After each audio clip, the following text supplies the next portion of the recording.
안녕하세요 여러분, 환경공학을 가르치고 있는 오쌤입니다.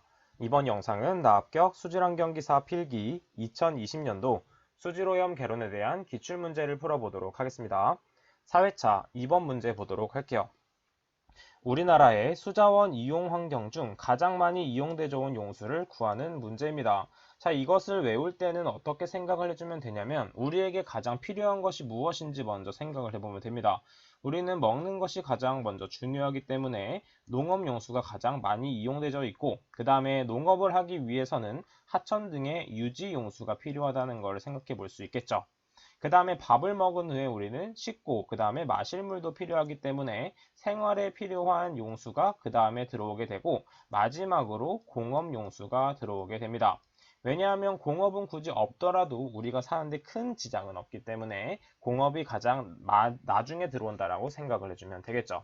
따라서 답은 2번인 농업 용수가 가장 많이 사용된다는 것을 알 수가 있습니다. 그럼 다음 문제 보도록 할게요. 1차 반응에서 반응물질의 반감기가 5일이라고 한다면 물질의 90%가 소모되는데 소요되는 시간을 구하는 문제입니다. 이때 반감기란 무엇이냐 하면 초기 농도가 절반으로 줄어드는데 시간이에요. 그래서 우리는 ln 초기 농도분의 나중 농도를 마이너스 KT로 구할 수가 있습니다.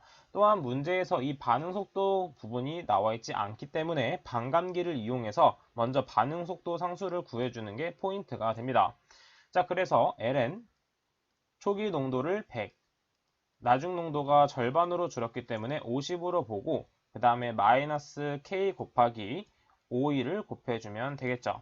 자, 그래서 마이너스 5를 좌항으로 이항시켜서 계산을 하게 되면 K 값은 무엇이 나오냐면 0.1386 대2의 마이너스 1제곱이 나오게 됩니다. 자, 우리는 반응 속도 상수를 구했기 때문에 우리는 바로 이제 구할 수가 있는 것입니다. 자, 그러면 ln 90%가 소모되었기 때문에 나중 농도는 10이 되겠죠. 자, 그 다음에 마이너스 0.1386 그 다음에 곱하기 시간을 구해주면 됩니다.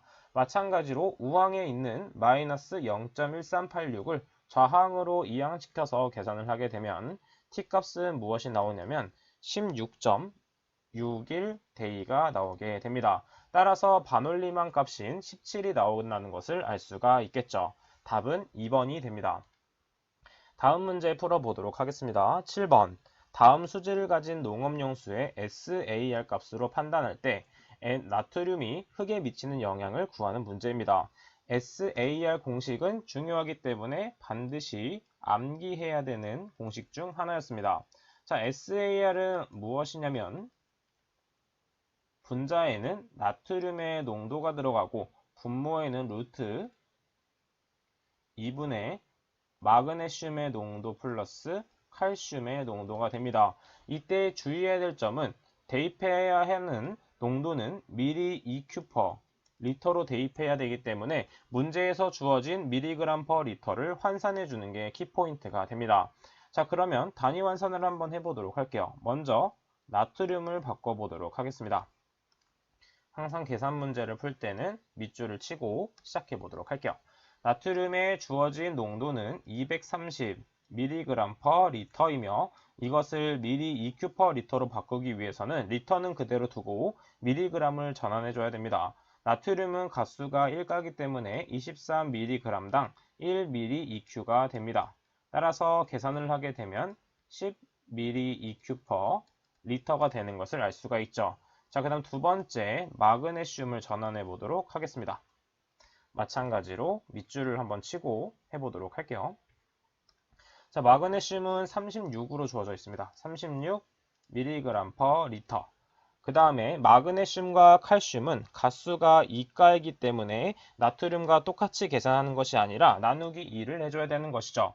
따라서 마그네슘의 원자량 24mg당 2개의 당량이 발생하게 됩니다.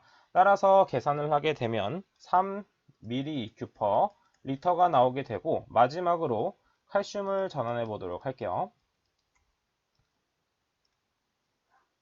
칼슘에서 주어진 농도는 60입니다.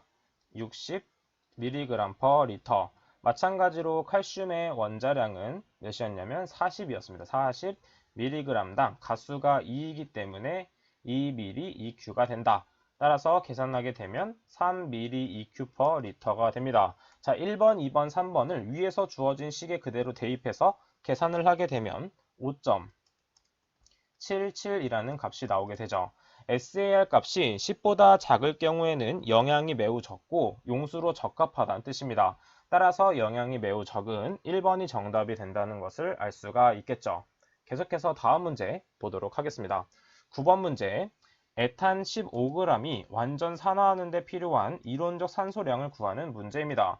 해당 문제는 반응식만 풀어낼 수 있다면 쉽게 접근할 수 있는 문제겠죠. 자, 그래서 탄소 2개, 수소 6개가 산화되었기 때문에 산소와 반응을 합니다.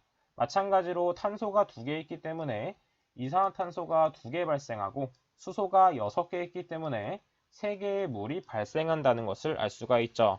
마찬가지로 이 산소 부분을 맞춰주게 되면 좌항의 산소는 3.5개가 필요하다는 것을 알 수가 있습니다. 자, 그럼 그대로 한번 풀어보도록 하겠습니다. 에탄의 분자량은 탄소가 2개, 수소가 6개이기 때문에 30. 그 다음에 몰비가 3.5, 그 다음에 산소는 하나당 16이기 때문에 32가 되는 것을 알 수가 있죠. 그 다음 문제에서 에탄은 15g이 있다고 했기 때문에 이때 산소량을 x로 놓고 사선으로 곱해서 계산을 해보도록 하면 x값은 무엇이 나오게 되냐면 56g이 나오게 됩니다. 해당 문제는 쉽기 때문에 많이 풀어보시는 게 좋습니다. 자, 그래서 2번이 정답이 된다는 거. 다음 문제 보도록 할게요. 콜로이드 응집의 기본 메커니즘과 가장 거리가 먼 것을 찾는 문제입니다.